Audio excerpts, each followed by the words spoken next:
All right. Hi, everybody. Welcome. Happy Friday, finally, for some of us. Maybe it came a little quickly for some others, but hopefully y'all are really excited to round out your work week with this really great chat today with Power to Fly. So before we get started, I just want to go over a couple of quick housekeeping items. If you are new to the Power to Fly events, this will give you a good idea of what to expect and how to make the most out of today's session. If you're returners, welcome back. Hopefully we won't bore you with going over this for the millionth time. So one thing that I want to highlight before we like kind of go much further, especially for the newbies, is that your presence here, we want to make sure that you are able to participate as much as possible. We want this to be as interactive an event as you would like it to be. So you're welcome to participate in a lot of different ways. If you would like to, you are free to turn your cameras on if you want to share your smiling, maskless faces with us safely. No pressure if you are not, please don't feel like you have to be Instagram perfect. Messy buns, non-traditional workspaces, furry coworkers, all of this is absolutely welcome and encouraged. We want to meet you where you are and make sure that we are an open and available resource for you, no matter where you are in the world or in your career. So you're welcome to turn your cameras on if you'd like. You don't have to. If you do come off mute to ask a question or add a comment, that is great. Just know that if you do come off mute for whatever reason, you will show up in the live stream as well as the recording for today's event. Now, if you have any kind of privacy issues, but you still want to participate, that is fine. There's a couple different ways to do it. You can always put your questions or comments into the group thread, into the group chat in Zoom. And if you would like to ask your question but be kept anonymous, that is great. I'm more than happy to help you out with that. All you have to do is DM your question to me. You can find my name, Meg Alexander, in the drop-down menu. Now, like I did mention a little bit briefly, this chat is being recorded. So please understand that, whether you come for 5 minutes, you jump in and out, you stay for the full 60, doesn't matter. Everybody that registered for today's session, even if you registered and didn't make it, so hi to the future from the past. Everybody that registered will get an email in about it'll be early next week, like 1 to 2 business days, that will have a link to where you can rewatch this recording once it's posted on powertofly.com. Now, that is really awesome, and we love to kind of share that with you. But if you are listening today and Joanne or Nisaa say something absolutely amazing and you cannot wait to share it, you don't have to. You can always go over to our YouTube channel. I'll share the link to that with y'all later on in today's session. That's where we are live streaming this to right now, as well as to our Power to Fly website. But you can go over there. You can check out a huge backlog. The whole big archive of our past chats are there. And you can always, share the links from that as well in case you want to spread the word or share some knowledge without having to wait for that rewatch email to get to you. It's also good that it's recorded, because that way you don't have to feel like you need to take notes or worry about if you missed what somebody just said. Now, like I said, you can write in the chat in there. If you want to, I will be raising questions from it. You are, again, also welcome to come off mute. Just make sure that you stay on mute unless you're actively speaking, and you don't talk over our guests or another attendee. You're more than welcome to interrupt me. I get paid to fill the silence. So please do not let me, kind of yammering on, prevent you from asking the question and getting the most out of today's event. Now, you can also keep up with us on our various social media channels in addition to the YouTube channel that I mentioned. We are at Power to Fly on Facebook, LinkedIn, Twitter, and Instagram. We're more than happy for you to take pictures or video as you go. And that way you can share with your friends and your contacts that you are learning with Power to Fly today. We're always happy to spread the word and make sure that more people know about these resources, since they're free, and we want y'all to learn and grow in your careers with us. So now that we've got all of the Power to Fly housekeeping out of the way, I'm excited to kind of highlight for everybody that our 2 guests today are here on behalf of Capco. Now, I'm going to share the link to Capco's Power to Fly page with you in just a moment here. Sorry, I forgot to grab that link previously. So I'm going to share the link for this with you in the group chat right now. And what it's going to be, if you go to this page, you go to that link, it's going to look much like what you see in front of you. And it's going to show you, it's going to show you a bunch of different things. You can learn some more about Capco. You can get some more, info about the company, their benefits, all kind of stuff. You can also click on jobs to get, just see the whole breakdown of like all the jobs that Capco has open. I'm looking at the webpage right now, and it looks like they have 623 positions posted with us. So absolutely, hopefully there's something in there that might suit you, especially if you're listening on today's chat and something that you hear about Capco makes you more interested. Now, the other thing to highlight here is that at the top of this page, when you navigate there, there's going to be a big pink button. I think it either says follow or I'm interested. If you click that, it's basically going to put you on Capco's follow network. It does a couple of really cool things for you, but effectively it's like your friend at the company. It tells Capco that you are interested in their company even before you fill out an application, but it also tells you when Capco posts new roles. So it's a very good way to make sure that you are staying up to date on what's going on with them without having to feel like you're constantly checking and rechecking job boards. And it's really even a great tool if you're not actively job seeking, because if you follow a company there, you can follow and unfollow as many times as you want, but it's a nice way to kind of shortlist companies that you are interested in, so that maybe later when you do go and take a look around, like 40% of the working, at least the American working population right now is taking a look around to see what else might be out there. So it's a really good way to kind of create a short list for yourself of companies that you've heard about and are really interested in and want to learn more and think they might be right up your alley. Now, I'm really excited to introduce you to our speakers today. We have two wonderful women from Capco. Nisaa is a marketing designer and a specialist on Capco's global marketing team. She's made a purposeful career pivot from being a community builder in the nonprofit sector to designing in the financial industry. Now, she excels as a designer at Capco, and Nisaa has also been very dedicated to diversity, equity, and inclusion within the org as well. As a founding member and lead of Black at Capco, Nisaa works to fulfill its mission to provide a network focusing on recruiting diverse talent and Black employees' advancement opportunities. So we are really, really happy to have you with us today. Nisaa, thank you so much for joining us. Is there anything you'd like to add to this bio before we introduce your co-speaker today? No, we can hop right to Joanne. All right. So next up, we have Joanne. Joanne is an associate at Capco. She's based out of New York and has a knack for storytelling. Joanne's passionate about developing unique solutions for the full, diverse breadth of the human experience. She brings an unquenchable curiosity, an eye for detail, and an empathetic mindset to any project she takes on. Three very, very useful skills and attributes. So Joanne, I'm sure that's very, very well appreciated by a lot of people around you. Joanne has experience in market research, brand marketing, change management, communications, testing analysis, as well as prototyping. And outside of her client work, she is a champion for DEI as a founding member and co-lead for Asian at Capco. She graduated cum laude from Baruch College with a major in accounting and a minor in new media arts. Welcome, Joanne. Is there anything you'd like to add to that amazingly impressive bio to share with our audience before we jump in today? No, definitely not. I feel like this bio definitely toots my own horn when you read it out loud like that. That's good though. People don't know all the cool stuff about you unless you tell them. This is important. So I get the feeling, totally understand, but good for you, girl. This is a good one. All right. So before we jump into today's questions, I just want to share with you all, maybe you registered for this a while ago and don't really remember what you signed up for. Maybe you watch a couple of these with us a week. These are some of the principal themes that we're going to try and cover in today's conversation. Now, these were all identified based on conversations with Nisaa and Joanne, but also by looking at the questions that you all submitted when you registered today.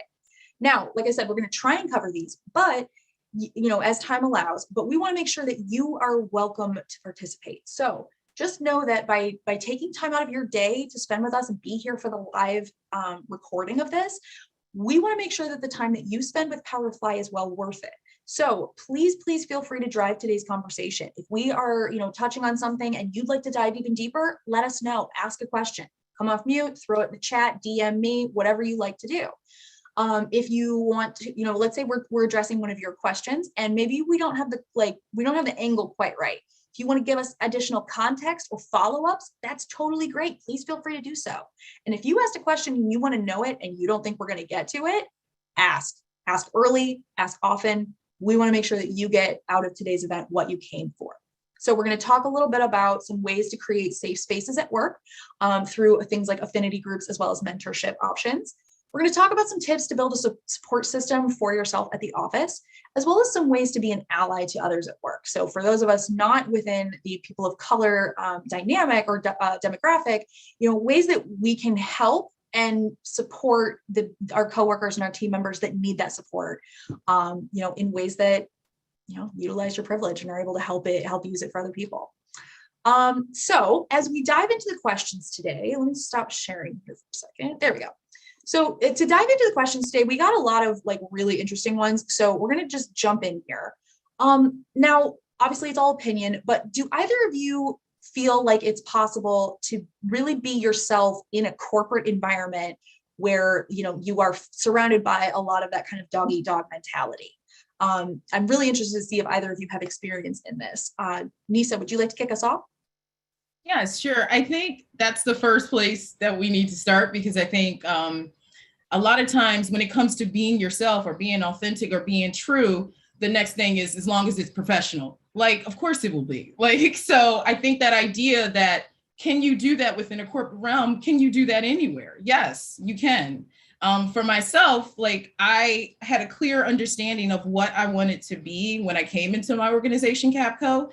And it was more of, can I be that here, as opposed to what do I need to fit in here? So I absolutely think you can be that way in a corporate setting. It's about being yourself, and yourself is not inherently unprofessional. I absolutely love that. And you're totally right. I feel like a lot of this comes from, and a lot of the kind of stereotyping or presuppositions in front of this is built on the idea that professional is a very narrow box, that professional looks like a very specific thing. And let's be real, a very specific thing set up by a bunch of old white dudes a long time ago. So not only, things that used to be considered highly unprofessional, which obviously were way off base at the time anyway, things like how you wear your hair. Having purple hair is not a thing I can do in the legal profession because that's how they are. But now it's not such a big deal. But things like natural hair care for African-American people, or using slang at work used to be considered wildly unprofessional. But it's the ways people talk. If you're not being disrespectful, then what's the issue, kind of thing, right? Joanne, do you agree on this? Have you experienced anything different in your career history? No, I completely agree with what Nisaa said. I think that a lot of it is I feel like you have to be very brave to be authentic, because it's, even if the company that you're working at is very open and non-judgmental about different cultures and they're champions for diversity, there is a monster inside your head with an idea of oh, this is what they're probably thinking. You're really just making up all of these ideas of what you can't be, when really it's just about conquering those fears on a daily basis. It's a challenge that you always have to overcome. And sometimes you can't overcome it every day. We all have down days, but it's, it's fighting your inner demons for that, I think. Oh yeah, 100%. And I feel like a lot of us have these, kind of these inner things where we're no, I can't do that. That's too far. That's a bit too much. But yeah, I think you're right. It does require a certain amount of bravery and a certain amount of security, feeling like you are safe to do these things. And it's not going to be it's not going to end in a pink slip versus, some sort of either slap on the wrist or a talking to or something, feeling like you can make these strides to be more like yourself, to be more representative of who you actually are. All right. So we had a lot of questions from people that really, they struck a chord with me. Absolutely. People had said, many of us have spent decades hiding or downplaying our true selves. Where should we start for those of us who are new to this idea? Now, for me, I pictured the person asking this as somebody, maybe I'm 35, so maybe somebody that's been in the working world for 10, 15 years longer than I have. Because I've still come into, run into stuff like this, obviously in a much smaller context and much less detrimental, but to an extent, I have experienced small things. do either of you feel like this is like, where should they start this journey? If people are really not used to this idea at all, where do you think they should get started? Joanne, do you want to kick us off? Yeah, I had written a couple notes on this because I feel like it really struck a chord with me. I can't say that I've been in the workforce for very long. I literally graduated in 2020, but I can say that I do see like colleagues that have been here longer kind of shy away from being their authentic selves. But I feel like my advice here would be like, think about things that make you happy. Like what makes you feel really confident? What makes you like activate your alter ego? So like for me, I really like wearing statement earrings. I know that's like really random, but I like really enjoy wearing pretty earrings. And then just by doing that one thing, it activates this kind of like confidence in me that I didn't think I had. And when that happens, like I feel really seen when people say like, oh, I really love your earrings. That feels like such a unique thing about Joanne. Like she has great earrings, right? So I always notice whenever colleagues are trying something new with like their personal style or like, you know, exploring new things. And I always want to like applaud them for it. Like, oh my gosh, go you. I really love what you're doing there. Keep going. I don't know if Nisaa has anything to add there. I love that. Nisaa, how about you? Joanne, I adore Joanne. So you're going to hear me, you're going to see me smiling at her a lot.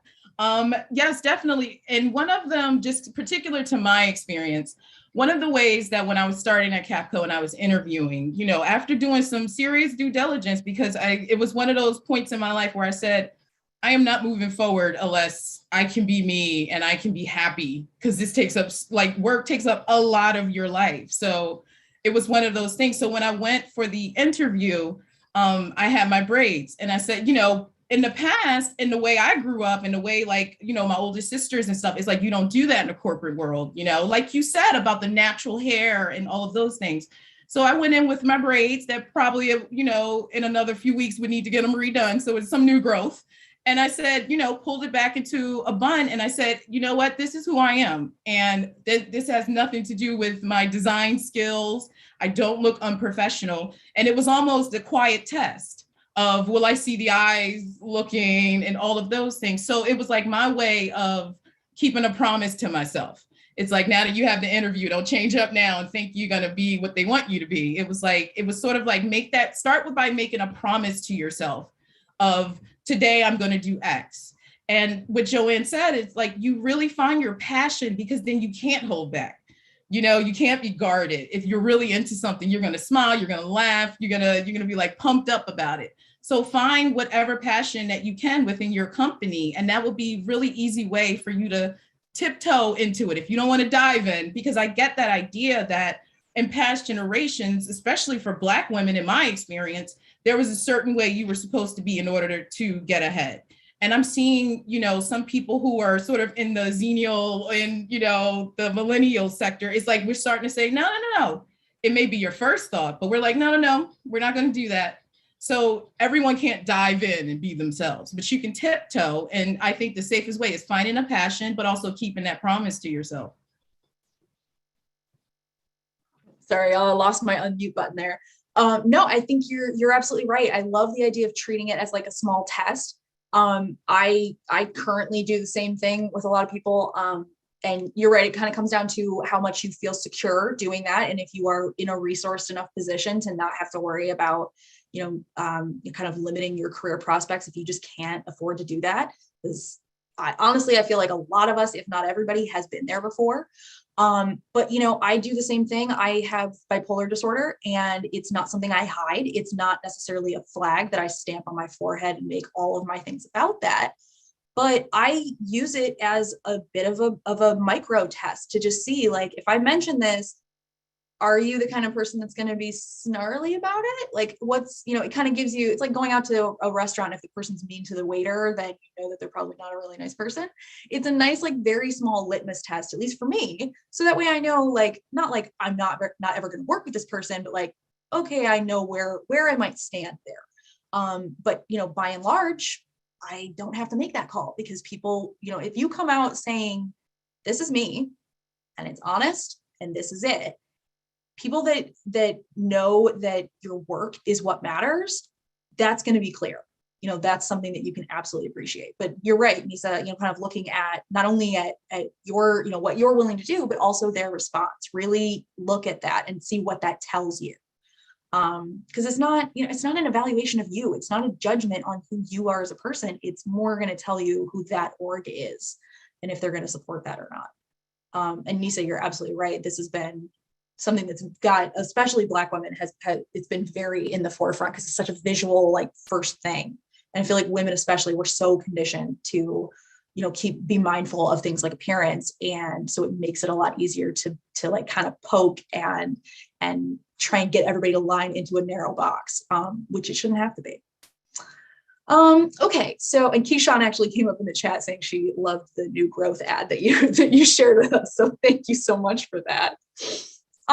Okay, so when we're talking about kind of ways to start this process, we had one person that wrote in saying, I've struggled a bit with knowing how much to be vulnerable and how much to hold back, like being honest about your imposter syndrome, as well as with who, like to your manager or other team members.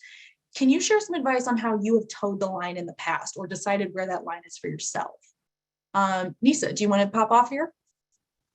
Yes, absolutely. First, quick story about how imposter syndrome became a thing that I started saying out loud.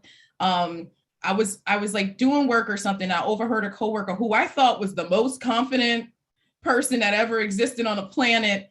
And to overhear him say, yeah, everybody has imposter syndrome. I was like, what? And it made me understand that even if it's a small amount, almost everybody has that. Even the most successful people that you probably hold yourself up against or who you aspire to be.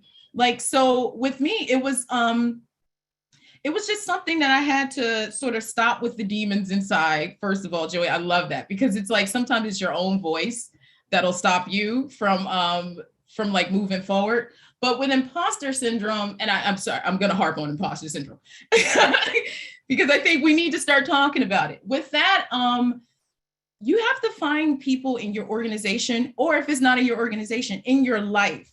You have to have at least one person who knows your journey, who knows you. It can be your mother. For a long time when I moved to New York City, it was like calling my mother on 52nd and whatever to be like, Mom, I don't know. And have someone who really understands you, because then they will tell you that there's no evidence for those things you're saying to yourself. Like, oh, I'm not qualified. Oh, I'm not doing this. Oh, I won't get that. You'll have someone who can tell you that. Now, I'm lucky enough to have that within my job and within my organization. I have a manager who I can really talk to and say, because I joined the marketing team once it was already established. I was doing something different. And I was able to say, I'm not where I want to be with design, but I know me. I know I'll learn. And if you can just give me certain projects that sort of shows and prove that I can do this. And I would do a project and she's like, what are you talking about? This is great. And it's like, wow, I was telling myself that I wasn't there yet. But I had a person who was willing to say, no, you don't even need to say all of that stuff you were saying before. You got this. Now, I totally understand it. Everybody won't have that. And Meg, what you were saying about people who are in certain socioeconomic positions where they can't say, I'm going to be myself. And if not, I'm gone. I get that, but it's more of what you're saying to yourself. And there may not be somebody you can talk to about it. You got to face that too. You can talk to you about it. I do what's called mirror work. I would look myself in the eye like this morning. I'm nervous about today, but I looked myself in the mirror and said, you got this. I even have a mug that literally says, you got this. Like, so like, I do things where if I don't have outside validation or someone to be my hype man, I'll be my own hype man. And so it may not be someone that you can talk to, but to know that everybody goes through imposter syndrome, there's someone, and you're a good judge of character. Like, say, if I were to like ping Joanne and be like, Joanne, can we talk? Like, I know she'll listen and she'll get it, So I just I really want to emphasize that when it comes to this being true to you, you have to be true with you first before you can do anything, because it won't be received all the time. Let's not pretend that, oh, I'll just go be myself at work and everyone will be like, great. So you have to be confident enough that if you get some looks or whatever, that you're like, no, this is my truth. Yeah, totally agree. And I absolutely loved, oh God, I just had it in my head and now I can't remember what it was. You had said something about, kind of looking inward. And I think you're right. I feel like it's a lot of that kind of reframing of saying like, okay, here's who I am. I know that. Here's how these people outside of it are reacting to it. And you're right. If you're not in that resource position and you have to say like, I am actually pretty covered in tattoos. I usually, like, anytime I've had to go to a job interview or whatever, I've just worn full length sleeves, because I'm not going to try and, I'm not going to try and fight that battle or whatever if I don't need to. So, downplaying at least a little bit so that things like my accomplishments stand out first. But if you kind of reframe it a little bit and think about it in the terms of like, this is who I am. I know I can do a professional job. I know I can do a good job in this place, but those people aren't willing to support you. Your talents would be wasted on them. You would be wasted on them. Now, if you have to take that role and you have to make it work and whatever, totally understand. But, make sure that you're not internalizing what they're saying. Make sure that you're not thinking, well, my hairstyle isn't professional. You should really be thinking like, well, that they don't like what I have going on in this situation. It's not a perfect solution, but I do very much appreciate that approach, Nisaa. Joanne, how about you? Do you want to add to this? 100%. I have struggled with imposter syndrome like all the time. If you're like, I used to do theater when I was a kid. So like in high school, I'd be like, oh my gosh, I can't do this. I can't act. I'm going to be so nervous. I'm going to mess up. And I'm like, and then I would catch myself right before the show starts. I'm just like, why am I worrying about this? Like, what happens if I mess up a line? Does the audience know exactly what line I'm going to say? And if they do, are they going to call me out on it? No. And I feel like that's translated into how I lead my corporate life, I guess. Like every time I'm going into a meeting and I'm super nervous, like this meeting, I catch myself saying like, oh, you're gonna do so bad, like you suck, like you can't do this. And then I kind of have to pull myself out of my own body. It becomes like this kind of weird experience where I'm just like fighting against myself. I'm going to be my biggest champion, and I'm also going to be like that devil in my head as well. And I have to tell myself like, hey, these are really toxic things. And if someone else said this to you, like in real life, you would be very offended. And that is like something that's not very cool to say. So I think really just like externalizing yourself from your mind can really help like kind of rationalize exactly what you're saying. Yeah. No, absolutely. I think you have you're hitting on a lot of really great points there, especially since like my therapist says the same thing. It's you allow a lot more negative self-talk. Like if somebody said that about one of your friends, you'd never allow it, right? So if you are trying to treat yourself like one of your friends, something that worked for me was talking to little Meg, like my younger self kind of thing, because it's really hard to be mean to like a 7-year-old, like pretty mean. So that was something that helped me with it. And we're getting a lot of people in the comments saying the same thing. Mohammed said, imposter syndrome is real, no matter how much experience you have, especially when you're starting a new job or working on a new project. And I think that's right. I feel like there's a lot of people that have maybe a low level of imposter syndrome at play a lot of the time, and maybe it spikes. But yeah, there's no invalid form of imposter syndrome. If that's the way you're feeling, it's the way you're feeling. Charlene says, I talk to myself in percentages, like there's only a 40% chance this could go wrong. And, you don't know until you try. And I think that's a really good outlook to have. So thank you, Charlene and Mohammed, for sharing those with us. We have we're almost at the halfway point for today's session. So I'm going to keep moving through questions, but even though I'm moving really quickly, please don't prevent me from, please don't let me talking prevent you from participating or asking a question or participating however you would like. All right, so a lot of people wanted to have kind of more discussion around this in terms of a remote work environment. So do you think there's any keys or tips to getting conversations going around this idea and around this subject when your entire company is entirely remote? Is this something that you think is possible, or anything that either of you has experience with? Nisaa, do you want to start? Sure. Well, something that was completely remote, we were already locked down and everything. When the George Floyd murder happened, everyone else woke up. I'll put it like that. And accurate.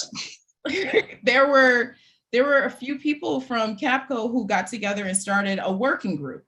Now we're all fully remote, and I did not realize in between us sort of saying what we wanted to present to leadership as things that we thought would help us internally, we wind up connecting as human beings. And it was like I didn't realize, like, because I'm an introvert. So, lockdown was like, every day for me. Like, I'm a homebody. This is totally fine.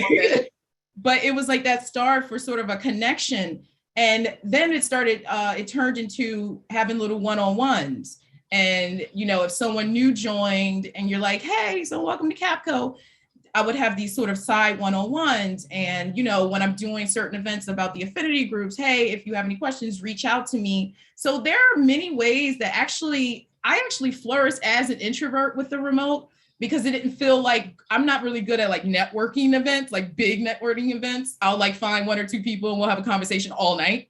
But like with remote, it felt like I was in my comfortable space, and, I was able to, sort of, even with the Zoom squares, it's like, okay, that's one square and that's another square. You don't see all of the squares. So it's just that idea of like approaching it in a way that, like, I don't know. It's for me, I'm an introvert, so it's a little harder for me. Like I'm what I coined an outgoing introvert, because you would think that I'm like, oh, she's life of the party. No, unless I got to get warmed up. But yeah, I think I'm laughing at myself. I think that when it comes to those kind of things, when it comes to remote, I think there are more opportunities than people realize. Like, think about how LinkedIn expanded. Remember, LinkedIn was the kind of thing you just kind of kept, you kept fresh, kept the dust off of it. I've had more connections and more opportunities when it came to like getting speakers for events for Black at Capco, or connecting with other people in organizations, or seeing what other organizations are doing when it comes to DEI. It's like things like that we probably never paid attention to. Pay attention to those things now. Like someone on a call right now, Keyshawn Hughes, she reached out to me on LinkedIn and was like, good luck today. And I was like, oh, thank you for the best wishes. And then she wrote this amazing post about today's event. So it's like, that simple. I didn't know Keyshawn before. She didn't know me. And now we had a little chat going. Hi, Keyshawn. Keyshawn, thank you. That's so cool. So it's just doing those little things that you wouldn't think of. I highly recommend one-on-ones. If you see someone at a certain event at work, throw in, hey, do you have 15 minutes? It doesn't have to be a 30-minute. Well, look, we're all busy, but you can ping them and say, hey, would love to have like a virtual coffee with you in the next couple of weeks or something like that. I absolutely love that. Joanne, how about you? Oh yeah, 100%. So it's a little different for me. So in my final semester of college, we were doing fully remote at that time. And I actually onboarded to Capco fully remote. So I had never seen the office until I think like August of this year. So I didn't see the office at all. I didn't see like people in real life. And it felt kind of like a weird out of body experience when I did finally meet them. I'm just like, oh my God, you're a person and you're like in front of me. That feels very weird. So for me, when I first onboarded, it felt extremely lonely. Like the second I was done with like all of my training, I was just sitting there and I was like waiting to be placed on a project. So I was sitting on the bench and my day would be so empty and I would be so sad because I'd be like, what can I do right now? It's just like, I don't have anyone to talk to. I didn't have a network at Capco yet. And generally what I learned is that like just pop time on people's calendars to have like a get to know session. Those are really helpful. So like what I do is like, I will have like a meeting invite and I'll use like scheduling assistant and I'll literally just be like, oh, do they have 15 minutes free? Let me just type a quick paragraph, say like, hi. And those conversations could be extremely awkward. I feel like I was very awkward and nervous for like my first few conversations. But like in this past year, I've made so many connections. I have like recurring calls with some of like my best friends at Capco. And like those all started from a really awkward conversation. And like sometimes all you could say is like, wow, this is really awkward, right? And the other person's like I agree. Yes, I am 100% a fan of like the basic call out of like, I don't want to make this awkward. I have no idea how to say this to you. Yeah, exactly. And then we start off with like, how's the weather going? Do you have any pets? And it's just like those awkward conversations that like me, also an introvert, like feel very uncomfortable having. And then like people start cracking jokes, start getting comfortable with each other. And another thing is like bonding again through like really difficult traumatic times. Like for me, when there was so much like anti-Asian violence, I'm gonna get emotional. I'm never good at these things, but like in my day-to-day, I was so scared to go outside because there was so much bad things going on in New York City. And I talked about that with people and they were so amazing. I felt very cared for, even though we were talking to each other virtually. So yeah, just be honest about how you're feeling. And I feel like a nice person would be like, oh my gosh, I totally feel for you. So yeah, those are my thoughts. Well, I'm glad you were able to get that support from your team, and thank you for sharing that with us, because I feel like there were a lot of people that were very scared last year for a lot of reasons. And, you know, Nisaa, when you were mentioning the George Floyd murder, that, you know, these are horrible, horrible things to have to go through. But the one good thing that I pulled from it was people having a much higher willingness to have these conversations. It was a lot easier to break through because it was just something that a lot of us hadn't ever had to think about or had to deal with, and things that maybe you knew, but you never really, since it wasn't personal and it didn't intrude on your bubble, then you just didn't think about it. But having that like large scale event happen rips off that Band-Aid. You know, there's no room for artifice anymore because there's no pretending, there's no gloss, there's no veneer over it. It's time to talk about these things. It's time to really not just talk about the big things, but also like connect with your team members. What do you need? What can I do for you? How can I support you? How can we, you know, make this a better situation for everybody? So yeah, I think you're right that reaching out in that one-on-one manner and just connecting with people, you know, use the awkward, lean into it.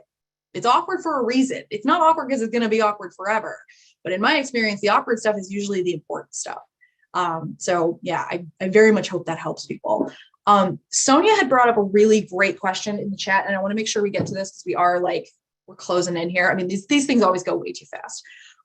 So Sonia wanted to know, how do you deal with a situation where you're only as good as long as you stay in your lane? Like, as long as you're not challenging the status quo at the company, then it's fine that you can be your authentic self there within those parameters.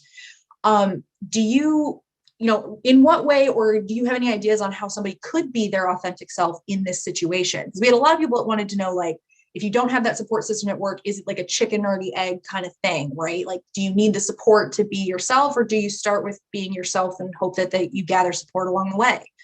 How do both of you feel about this? Joanne, do you have, an opinion either way on what this person should do, what Sonia, what options she has? I can definitely see how this is a problem. I feel like I dealt with something similar for like one of my past internships.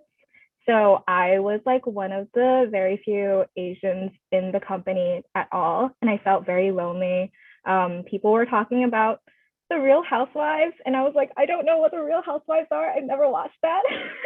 Good for you. It's terrible. Oh, well, good thing. So I felt like I couldn't really relate with the people on my team, but I was really lucky in that, like, the internship class that I was with, there was one person who was also Asian, and we had one conversation that kind of kicked it off. I talked to her. I was just like, do you know what the Real Housewives are? And they were like, no. And I was like, thank goodness. So what we ended up doing is, like, we didn't have conversations inside the company because, like, we were on completely separate teams. She was on accounting, I was on marketing, but we would get lunch like 2 or 3 times a week. And then we would just talk about, like, our experiences. It doesn't have to be about work. It could be like our day-to-day. Are there any challenges that we're going through?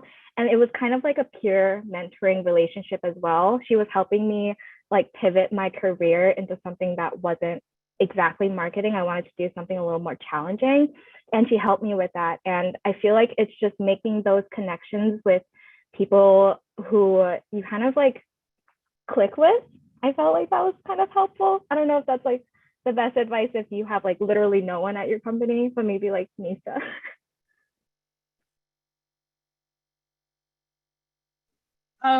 For me, I've had that experience, sadly, I've had that where, you're hired for one thing, but, most people join places to grow, right? You don't want to just stay in your lane or your box or what you are hired for because you want to grow and you want to stay somewhere for a significant period of time. But a certain place that I was working, the pivot was just not happening. And it was almost like a pushback. It was like doing certain things that were like, okay, you're really trying to sabotage this thing, where I would really, make sure everything was getting done for what I was hired for, but I would then dedicate time to this other thing because I wanted to apply for it.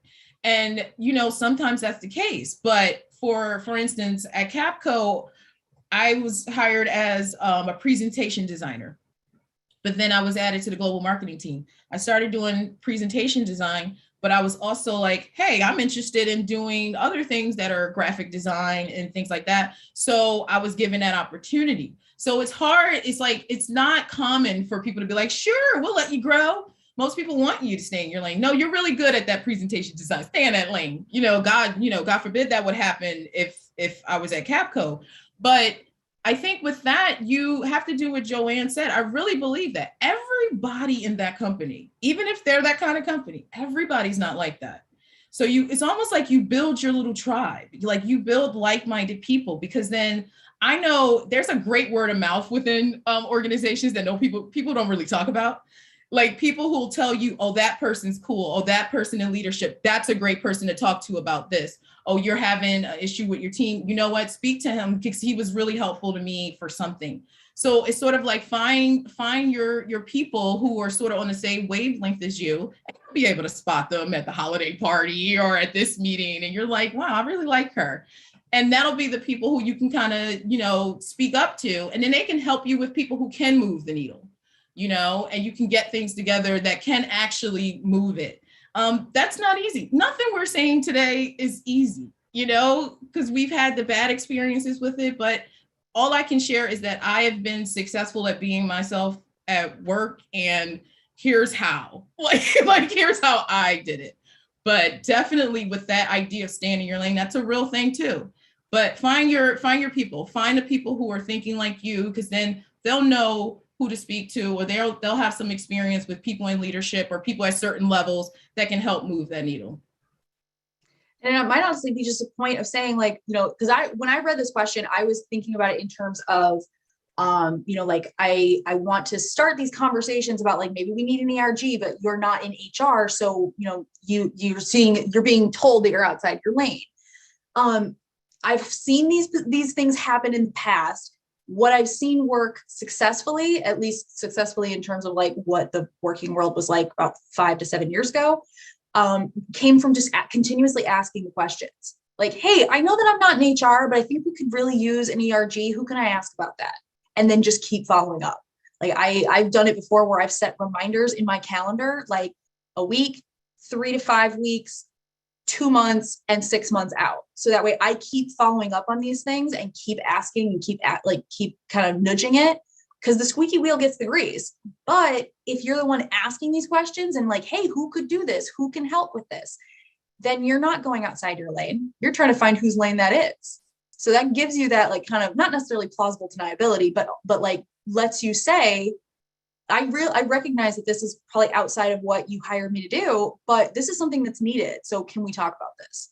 I think hopefully that is helpful to you, Sonia. We did have another great question come in about the kind of the age gap between boomers and Gen Z. So we're going to hold on that for just a second. Sonia's saying that hers is more about like kind of the lack of diversity and inclusion at the company, which ended up with her leaving.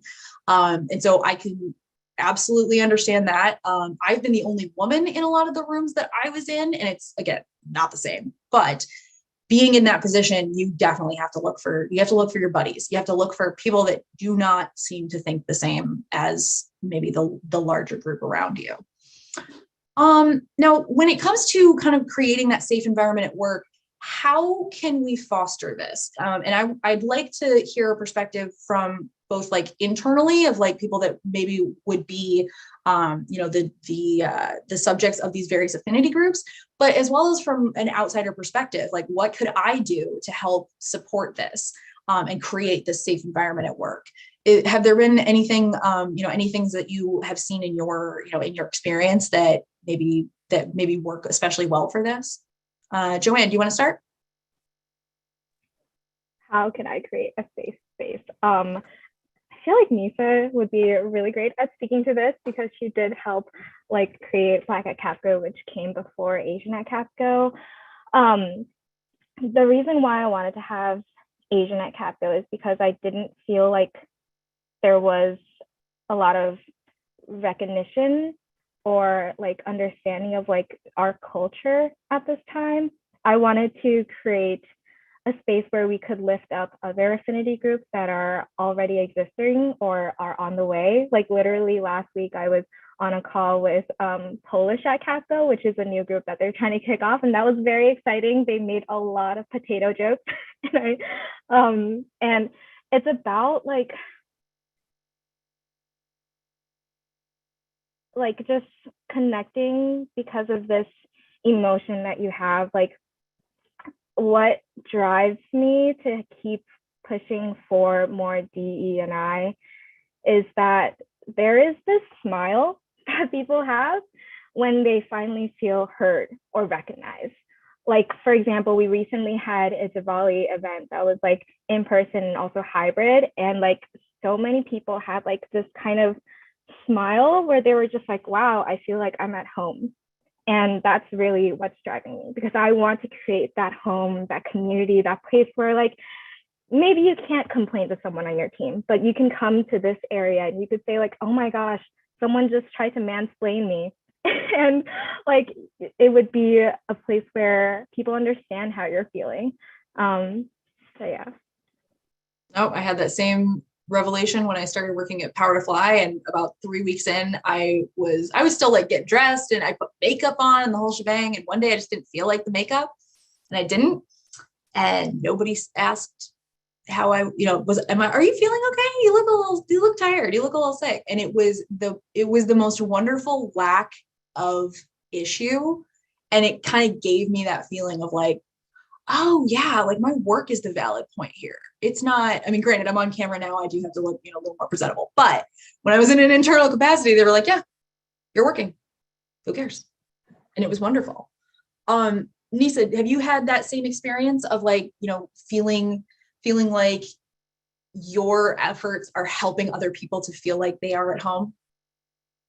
Yes, absolutely. I think once we were starting Black at Capco, one of the first things that I did to even kick it off was a bunch of like-minded Black employees were like, we were like, we should have a mix and mingle where we invite other Black employees just to like, not to be like a post George Floyd trauma circle, because we don't need that. No, but to uplift and talk to each other and like have some fun and laugh. We played Black Jeopardy and like just do those kind of things. And that space, it felt like the way Joanne just mentioned, that kind of space where you just relaxed and, the shoulders drop and you're feeling comfortable. But, and I'm so glad, Joanne, I'm so glad you brought it up about Asian at Capco, because Joanne, when she reached out and they were starting that, how you have those moments where you realize, oh, I am being the person that I think I am. Because I always want to be a person who leaves the door open behind me and make sure other people can come through. And to be able to start Black at Capco from scratch and then have Joanne and other people from Asian at Capco come and want to know, okay, how did you do it? Like that feels good. And I think never forgetting that you may not be the recipient of it. You could be a person that gives it to someone and now it's two of you. You know what I mean? Like, so by giving, you get. And it's like now it's like just by that bonding experience, I really do know if I ping Joanne, I can speak to Joanne and be like, hey, and it's like a bunch of stuff that I don't even need to say that she'll already get. So it's almost like don't only think about where you can go for that space, think about how you can build that space. And it can start by you being that person that people reach out to. Like I have people throughout my time at Capco where they felt safe enough to contact me when they were having a hard time. And then I was able to do that thing where it's like, you know what, it'd be good to speak to this person, or be good to speak to that person in leadership, because I think they can really help you with that. Or if that project, you're having a little trouble with that. Like, so I try to be that. And then, you know, I guess the way the universe works with karma, I'm able to have that for myself as well. So. No, I absolutely love that. I think you're right. It's very, it's a situation where, you know, you are trying to set up this place that feels safe for everybody. And I love what you said about, you know, trying to keep the door open, like, you know, open that door for yourself, but then trying to keep it open for the people that come after you, and recognizing that, you know, your accomplishments might not even really be something that you see. It might be, you know, that ripple effect can spread very quickly and in a very cool way. All right, we don't have a ton of time left, but I want to make sure we get to one more question, because this one was, I feel like, very apropos for today's subject. A lot of people had questions about, you know, how to build your affinity groups. And so I feel like a lot of that you can kind of maybe Google a little bit online, that kind of thing, or we have other chats you can go to for it. But the one that really struck me was, how do you manage the complicated emotions at play in this subject while you maintain your professionalism at work? And this one I thought was especially important because, like, we did talk earlier about, like, you know, how to share while being professional and that kind of thing. But, you know, your emotions are your emotions. You can try and control them as much as you can, or as much as you feel like you have to. But, you know, it's a weird gray area for a lot of people. So, you know, have either of you had this, you know, this experience where you needed to kind of like moderate or hold back some of those emotions, or were there, you know, maybe tips that you discovered along the way for how to kind of how to support yourself through this situation, or through the time where you are having to deal with, you know, a lot of emotions in a work environment? So I've definitely had cry sessions. I will just call up my coach, or I will call up my friend, and I'm just like, can we talk? And it's just to cry. And this is something that I learned from therapy, is that, like, you can't really control your emotions like that. Like, for me, the reason why I was like uncontrollably emotional is because I was trying to control it so hard. I was like holding on to it with a vice-like grip. And I was just like, the thing that I learned is to like let that go, lean into the emotion. And something that I also learned about like the way that you manage stress in difficult times is that you have to go through the tunnel. You have to experience the full gamut of things, because your body knows what you need. Sometimes you do need to let go, and like tears are healthy. So it's just sit in for the ride and just ride through it. Is what I would say. No, absolutely agree. Nisaa, how about you?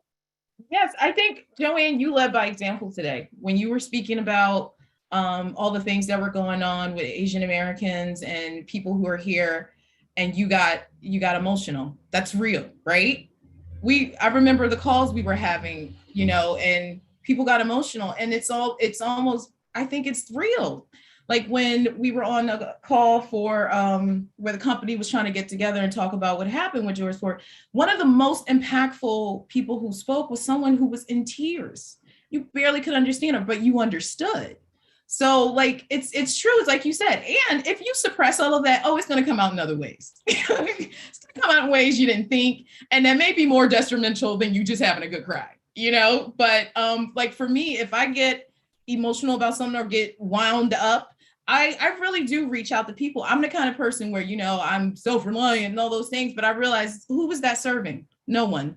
You know, I was wound up tight and needed to book some more therapy appointments. So like, let me just have my emotions. Of course, you're going to pick and choose, right? You're not going to burst into tears, hopefully, in the middle of a like stand up, but you may. Like, you're a human being, and that doesn't mean you're not good at your job. Or I think, especially as a woman, I've had, you know, you try not to be so many things at once. I'm over, I'm over it. So if a tear trickles down, great. If it doesn't, great. I won't tie myself in a knot, because it will come out in other ways. Well, and it kind of speaks into what you were talking about earlier, right? About kind of being your full self at work and doing that in the ways that you feel safe to do so. Because you're right, these are it. There's nothing wrong with having these emotions and having these feelings, and it might be a situation where you need to set up like a boundary to keep yourself like secure and make sure that you feel safe. Saying something like, this is really hitting a nerve with me and I feel myself getting really emotional about it. Can we put a pin in this and come back to it? Because I can't deal with this right now. Or I'd like to address this later when tensions or emotions are less high for me. Can we do that? But yeah, acknowledging that. Don't feel like you have to hide it. I mean, I cry when I'm like arguing about something, and I hate that. I absolutely hate it so much because I feel like it undercuts my position and I'm not taken seriously. And maybe some of that's true, but maybe it's not. Maybe it's, the situations I've been in where I was brought to that level of ire, were also in situations where I wasn't getting support in a lot of ways from my employer. So, looking at that and trying to, I think everything you guys are saying today is absolutely wonderful. And I don't, I can't wait to hear even more about this. And I know we only have like 5 minutes left. So in an effort of making our time here, I'm going to share with all of y'all. This is a set of questions that we asked our attendees, or we asked Nisha and Joanne to share with us prior to today's call. Now, we're going to look at a couple of these, but my favorite, since we're low on time, let's talk about the top tips for someone who's interviewing. Let's see, Joanne, do you want to start us off in case you have to jump? Okay. I do. Yeah, so my answer would be like, don't be afraid to take the lead, which is kind of weird because I realize like for associates, we have group interviews sometimes, but I don't think that's the same for when you're like higher up. But like, I think it still applies. Like, don't be afraid to take the lead in the conversation and really ask your potential employer like the hard-hitting questions.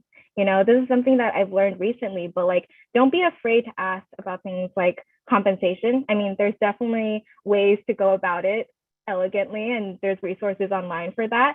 But like, don't be afraid to ask about the important things that matter to you. No, I love that. Ask about things that matter to you and not only get the answer, but listen to the answer, listen to the attitude. You ask a question about, hey, do you have benefits for working parents? What's your, parental leave policy like? And they're like, oh, we don't have one. Okay. Because that's really like, that's going to tell you a lot about that company. Are they excited that you asked that? Because yes, it's a thing and they know they need to fix it. And so maybe they'll be able to get some input from you on how to, set up something or whatever. Or is it something where they're like, we kind of really wished you hadn't asked? Very good tip. Thank you for that, Joanne. Nisaa, how about you? Yes. So I, as a woman, I've always, just me personally, in my experience, I had always had this issue about talking about my achievements and talking about why I'm great. It's just really awkward. But in an interview, I think you need to express that. What are your achievements and what have you learned from that? But also how you evolve. I think it's really good to tell your journey and how you got there, because then it shows that you want to continue on in that journey, at least for myself. I wanted to sort of continue my life of evolving, even within a company that I'm going to be in. So it's sort of tell your journey story. Like, it may not be linear. Like I studied women's studies, sociology with a minor in psychology. I'm a marketing designer. Like, you know what I mean? Oh, art history. See? Mint condition, never been used. So it says a lot about me that I did not go to school for design, but I'm excelling at design. Like, that's a journey. And it also shows, wow, when she's focused on something, even if she may not know it, she'll learn it, she'll get into it, she'll stay focused on it, and then she'll excel in it. So why wouldn't I talk about that? So definitely talk about your journey within interviews is important. I love that. We are almost at time. Joanne, I didn't want to let you leave without saying thank you so much for taking time out of your day. Same to Nisaa. There's a lot of prep that goes into it. It's not just the hour you see in front of you, and these ladies came prepared. So I just want to say big thank you to both of you for sharing your time and expertise with us. Huge thank you to our attendees as well. Obviously, we would not be here and having such great conversations without all of you. So we're so happy to have been able to spend this time with you and bring you these great conversations. I hope that many more of you will join us for future events. We host them all of the time. We've got a next mini summit not coming up till February, but we've got a lot of great chats on the calendar for the rest of December. So I hope that if you are new to us, we will see you again soon. And if you are a returner, can't wait to see you again. I hope everybody has a wonderful rest of their day Friday, a safe, happy, healthy weekend. And yeah, hopefully we'll see you sooner than later. Bye, everybody.